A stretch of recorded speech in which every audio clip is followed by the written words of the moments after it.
Ya, bertemu lagi bersama saya Hendara di channel saya Hendra Komik. Dan hari ini ada Poco M6. Serius, ini Poco M6.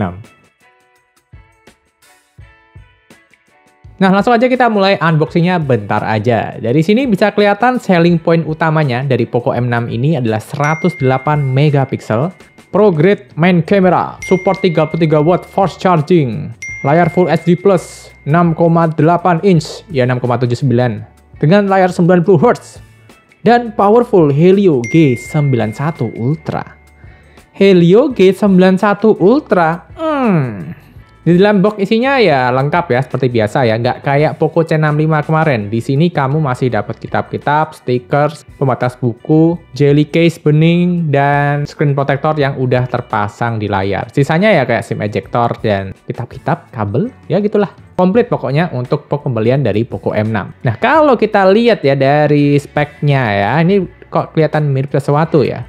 Dan waktu kita lihat smartphone-nya, ting, terasa seperti kenal ya. Ya, ini adalah Poco M6, lanjutan dari Poco M5. Tapi untuk informasi aja, pasti kalian juga udah sadar sih, ini adalah rebranding dari Poco yang ngambil dari Redmi 13. Ya, ini pernah terjadi di beberapa seri ya, kayak Poco C65 itu sama kayak Redmi 13C, kayak dulu di Poco M3 itu sama dengan Redmi 9T, dan kali ini Poco M6 sama dengan Redmi 13. Jadi kayak rebranding aja gitu. Kalau di Redmi logonya ada di sini ya, Redmi. Kalau Poco ada di dekat kamera seperti ini.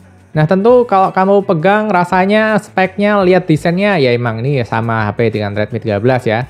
Dan sama-sama udah pakai backdoor glass kaca. Jarang-jarang kan harga segini udah pakai backdoor glass kaca. Kalau ditanya harga sih sebetulnya saya belum tahu ya harganya berapa ya. Cuma biasanya Poco C65 itu lebih murah daripada Redmi 13C. Jadi karena Poco menjualnya hanya online, jadi harganya bisa lebih murah. Walaupun banyak yang bilang sih, di offline juga banyak kok bang, katanya gitu sih.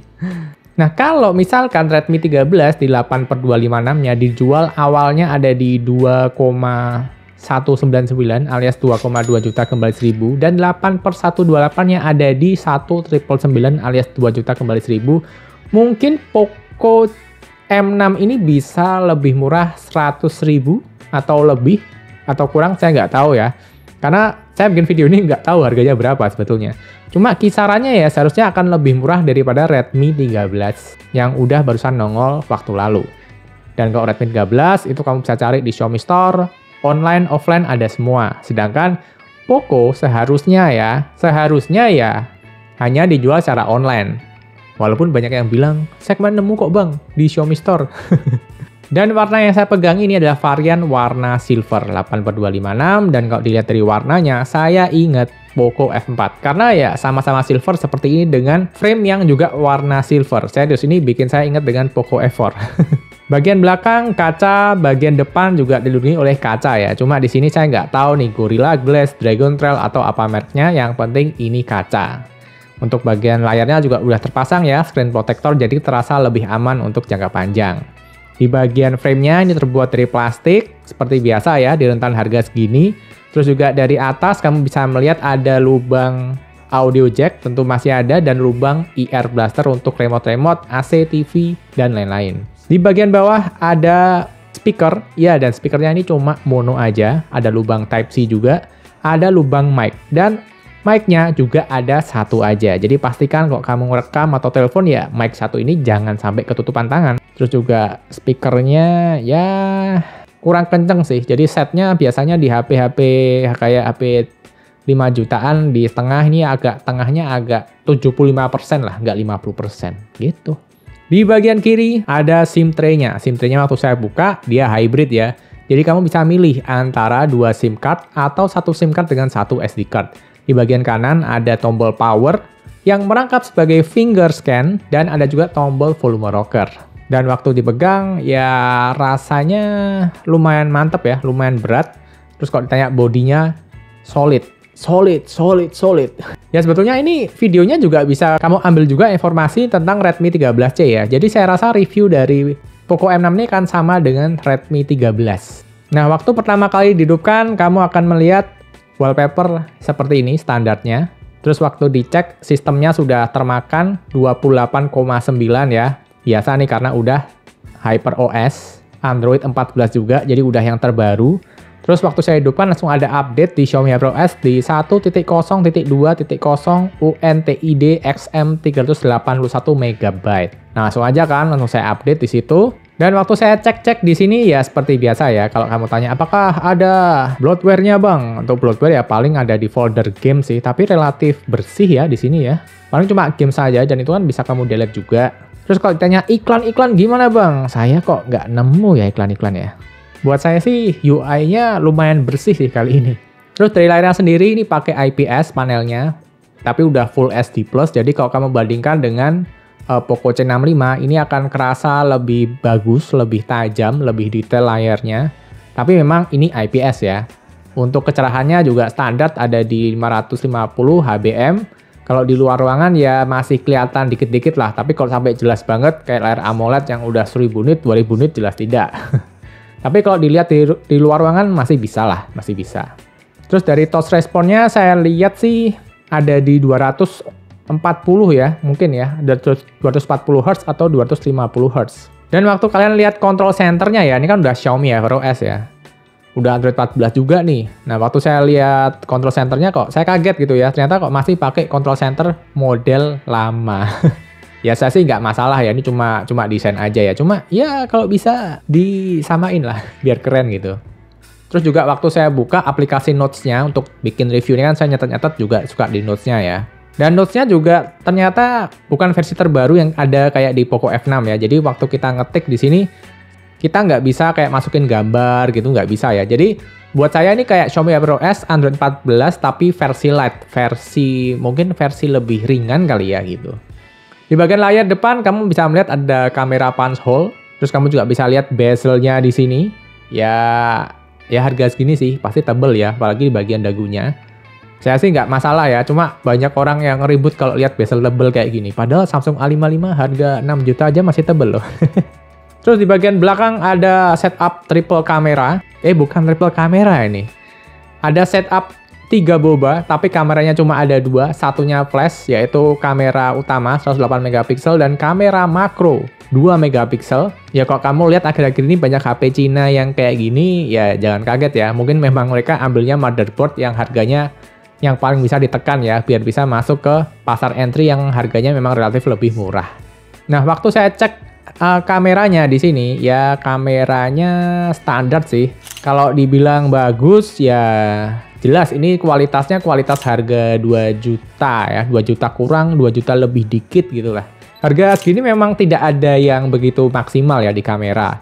Tapi ya at least ini bisa memberikan gambar yang cukup natural dengan kualitas dynamic range yang ya bagus sih. Cuma emang saya sarankan ya kamu ngambil foto di adegan yang cahayanya cukup ya. Jangan yang cahaya gelap, nanti ya biasalah banyak noise-nya kayak gitu. Untuk foto low light, foto normal sama foto mode malamnya kok kayak nggak ada bedanya ya. Untuk rekaman video bisa mendukung hingga 1080 30 fps di kamera depan dan belakang. Hasilnya ya gempa, tidak ada IIS-nya. Dan saya rasa sih ya ingat harganya lagi memang udah wajar sih kayak gitu. Untuk perekamannya bisa di zoom hingga 6 kali, hasilnya untuk adegan daylight sih oke ya. Udah cukup tajam, warnanya juga natural bagus. Dynamic range juga oke, cuma waktu saya nyoba ngezoom di objek yang sangat kecil banget, fokusnya bisa dengan baik, jadi kelok. Nah, tapi setelah saya pindah objek yang lebih jauh, dia fokusnya nggak mau balik. Tapi tenang aja, ini nggak terjadi kok kalau kamu pakai autofokusnya normal-normal aja. Ini cuma terjadi ketika objek fokusnya kelok ke objek yang amat sangat kecil. Jadi aman guys. Dan ini adalah hasil perekaman dari 1080 30 fps di Poco F6. Di sini kondisinya lagi ada lampunya. Jadi terang ya, wajahnya terang. Nah, jadi ini video tadi ya, saya bilang ada lampunya gede ya. Ini lampu dari bank apa nih ya? Bank Jateng di sini. Dan depannya ada tanaman yang udah terkena cahaya ya. Jadi terbantu banget lightingnya sama ini tadi. Anjir, ada tokek cuy. Zoomnya bisa 6 kali ya guys. Dan di sini ada tokek guys. Anjir, takut. Gue takut tuh. Takut dulu. Nah terus kalau kita lompat ke performanya ya, Poco M6 pakai Helio G91 Ultra, sebuah chipset dimana katanya ya kayak apa ya, facelift-nya dari Helio G88. Secara Antutu dapatnya cuma segitu aja sih, dan bisa dilihat dari Antutunya skornya seperti ini, berarti ini memang bukan chipset karakter performa. Nah, waktu saya buat main Mobile Legends Bang Bang ya, ini langsung saya coba deh. Settingan terbuka mentok ada di high ya, jadi 60 fps, grafiknya high, dan ketika main selama 12 menit baterainya berkurang 4%. Dan kalau ditanya pengalamannya gamenya gimana bang, enak gak? Ya untuk Antutu segitu bisa kalian set ya ekspektasi kalian ya. Kalau ditanya permainannya rata-rata ada di 50-an fps, cuma waktu battle rame-rame itu kayaknya FPS-nya turun ke 40-an, kadang sampai ke 30-an. Tapi kalau untuk kelas harganya saya rasa ini dibilang enak banget. Kayak experience HP 3 jutaan, 4 jutaan jelas enggak ya. Ini experience harga 2 jutaan yang ya standar aja sih. Dan ini saya ngitung FPS-nya pakai power consumption bawaan di developer option. Loh bang, kok nggak pakai thermostat? Kenapa bang? Nah ini saya nggak tahu ya. Waktu saya mau masukin thermostatnya terhalang dengan security yang udah ke restricted. Dan saya nggak tahu bagaimana cara bukanya. Jadi saya pakai cara manual di power consumption. Saya lihat FPS-nya ya.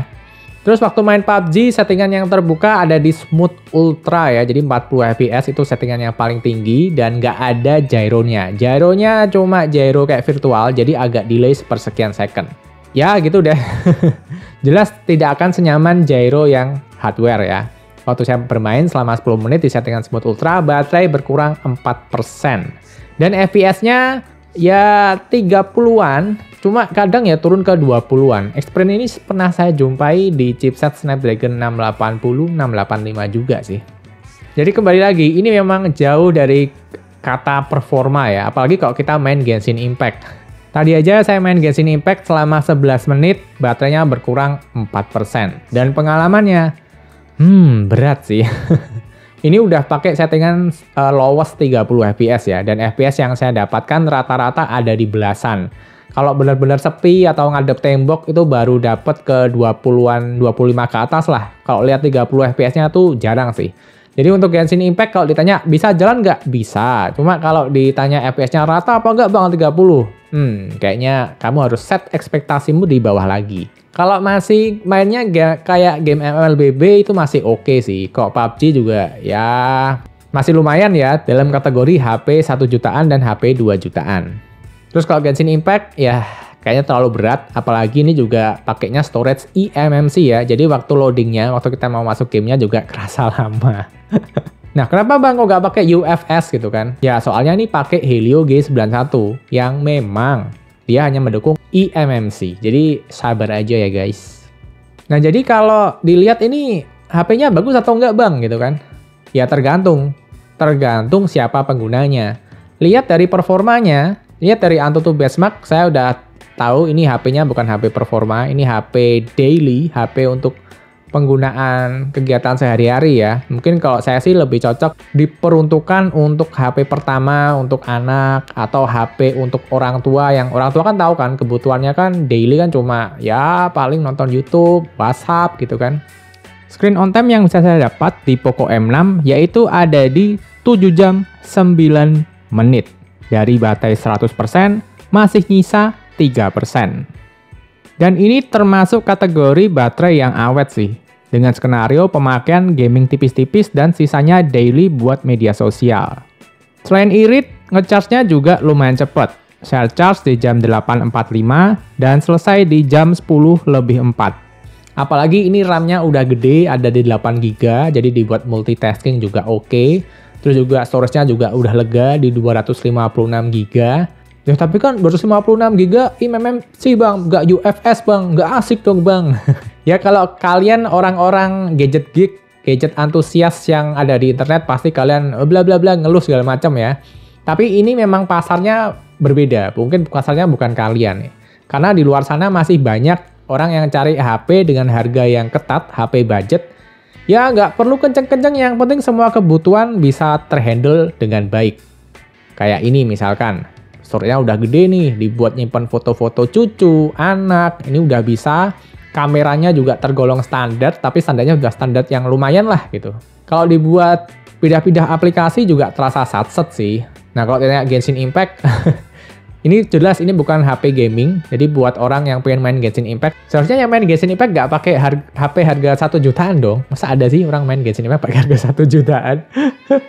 Jadi emang aku lihat sih Poco M6 ini diperuntukkan sebagai orang-orang yang penggunanya kasual ya, atau mungkin bocil-bocil yang penggunaannya ya cuma buat tugas sekolah. Ini udah lebih dari cukup sih. Tugas sekolah, ngubungi orang, terus juga waktu kamu bawa ke tongkrongan, desainnya juga keren, minimalis karena ini dari Redmi 13. Saya suka ya, clean juga ini. Kalau dikasih fan cooler juga bagian kameranya juga bisa kamu kasih besinya juga, plate-nya juga biar dinginnya bisa sampai ke daerah prosesornya. Minimalis dan kerasa dewasa secara desain. Kalau kalian melihat HP ini dari kacamata HP harga 3 jutaan, 4 jutaan, 5 jutaan, ya pasti kalian nggak akan puas. Tapi kalau dilihat dari kacamata HP 1 jutaan, saya rasa Poco M6 ini memberikan variasi yang lebih banyak ke pasar ya. Mungkin dia nggak dibuat untuk menaklukkan pasar HP 1 jutaan atau 2 jutaan kecil. Tapi saya rasa ini bisa memberikan opsi yang lebih banyak kepada pasar yang luas di harga itu ya. Karena di harga 1 jutaan kecil sampai 2 jutaan kecil itu pasarnya gede banget. Walaupun jarang kelihatan di internet, tapi saya rasa itu HP yang paling laris di pasaran saat ini. Dan untuk Poco M6 sendiri, saya rasa bisa cukup untuk menjawab kebutuhan banyak orang di rentang harga seperti itu.